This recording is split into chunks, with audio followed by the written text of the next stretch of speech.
All right, this is our first unit of content. We did talk a little bit about ecology, but now we are going to focus, or sorry, talked about scientific method, and now we're going to focus on ecology. So this unit, there's a couple things that we're just going to talk about to introduce so you guys can get used to seeing those things. And then we will start talking about some of our important information that you need to know.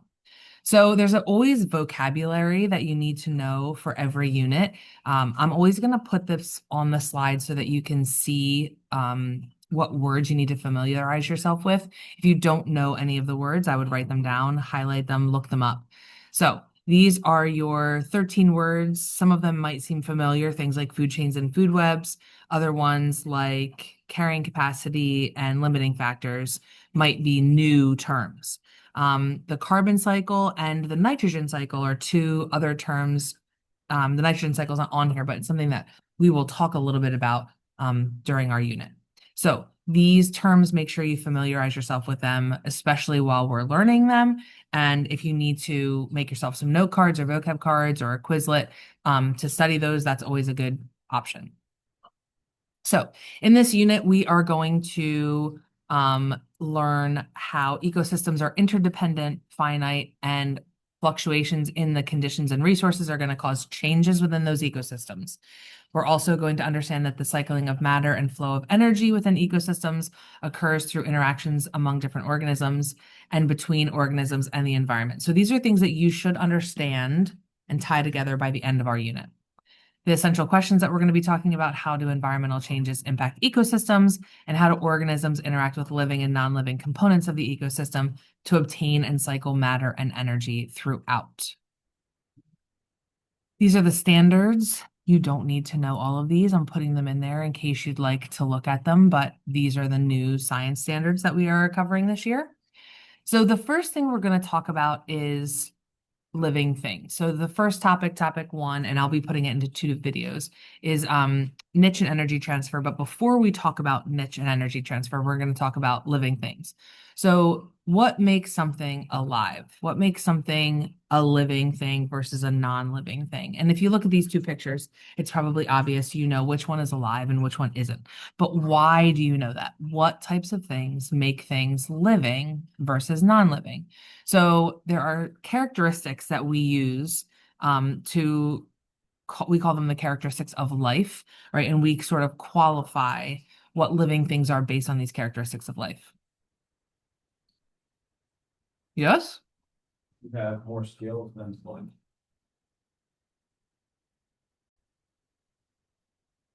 Okay, so the characteristics of life, sorry, someone came into my room, include that all living things, so all living things have all of these characteristics of life. If they don't have all of them, then it's not considered alive. So they are made of cells. That's the first one. So all living things are made of one or more cells. And it can be a prokaryotic cell or a eukaryotic cell, and we'll talk about that a little bit later. But all living things are made of cells. All living things grow and develop. So they are like one size when they're first created, and then over time they grow, and sometimes they change form. So think of like things that go through metamorphosis, like frogs start as tadpoles and then they grow into a frog, or even humans. You start as a little tiny baby human, and then you develop in your mom's belly, and then you are born, you're a little tiny baby, and then now you look much different, or maybe the same as you did when you were a baby. So growing and developing. The next one is reproduction. So all living things have to be able to reproduce. And I just realized that maybe my screen is not sharing with you.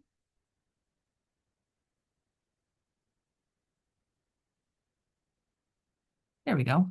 So made of cells, grow and develop, reproduce. Next is maintain homeostasis. This is a big word.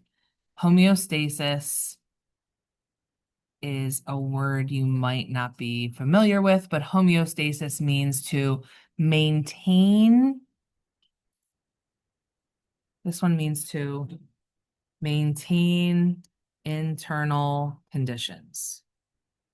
Okay, so homeostasis is maintaining internal conditions. I do not want that. Do not want that.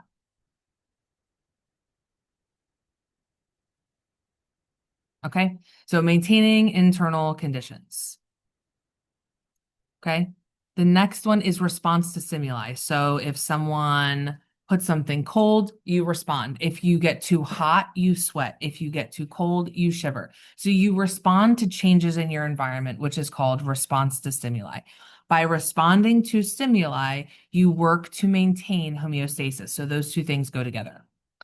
The next one's use and obtain energy. So you have to get your energy from somewhere. We eat our food, plants use the sun, and then we have to use the energy, and we go through a variety of cellular processes to take the energy from our food, break it down, and turn it into usable energy molecules that we can use for our cellular processes. And that's happening even when you're not aware of it, even when you're sleeping. And then all living things need to be able to evolve, which means ultimately change over time. One individual organism doesn't evolve, but a population of individuals can evolve. So let's say, someone was exposed to radioactive matter and they became Superman, all right?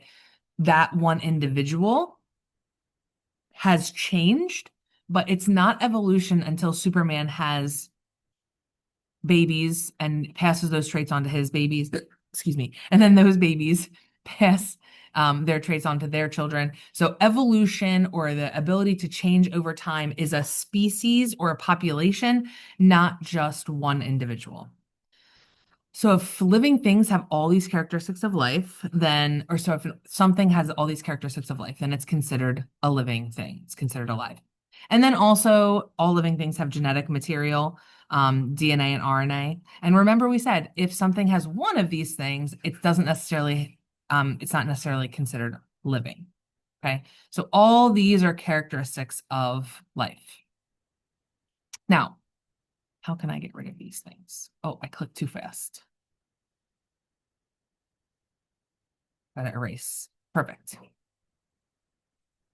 So when we look at living and non-living things, we also look at the environment and how they impact the environment. So these are characteristics of an ecosystem, and we call them biotic or abiotic factors. You should notice that obviously in front of the word abiotic, there's this A here, okay? That prefix tells us something, okay? That prefix tells us something. So biotic, we know that bio, if you break the word down, bio means life, okay? And the term A means not, okay? So biotic factors are living things, okay? Living things in the environment that impact the ecosystem. So lions, zebra, grass, polar bears, giraffe. Those are all trees. Those are all biotic factors. They are alive. Abiotic factors would be the water here, the rocks, okay? This ice, the temperature, the weather, rain, precipitation, all those things are abiotic, meaning they do not impact or they do not have the characteristics of life, but they still impact the overall ecosystem. So abiotic factors are defined as non-living factors, non-living things in the environment, things like rocks, soil.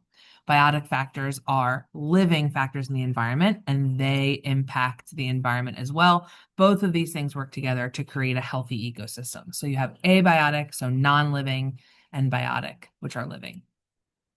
Okay, our next video is going to cover niche. So as long as you understand the characteristics of life, all right? So remember, those characteristics of life are made of cells, grow and develop, reproduce, maintain homeostasis, respond to stimuli, use and obtain energy, evolve, and they have genetic material, and that all ecosystems have abiotic factors and biotic factors. Those are all essential in the health of an ecosystem. Okay, sorry for the bumbling and the mistakes in the middle. I hope you have a great day, and I will see you tomorrow.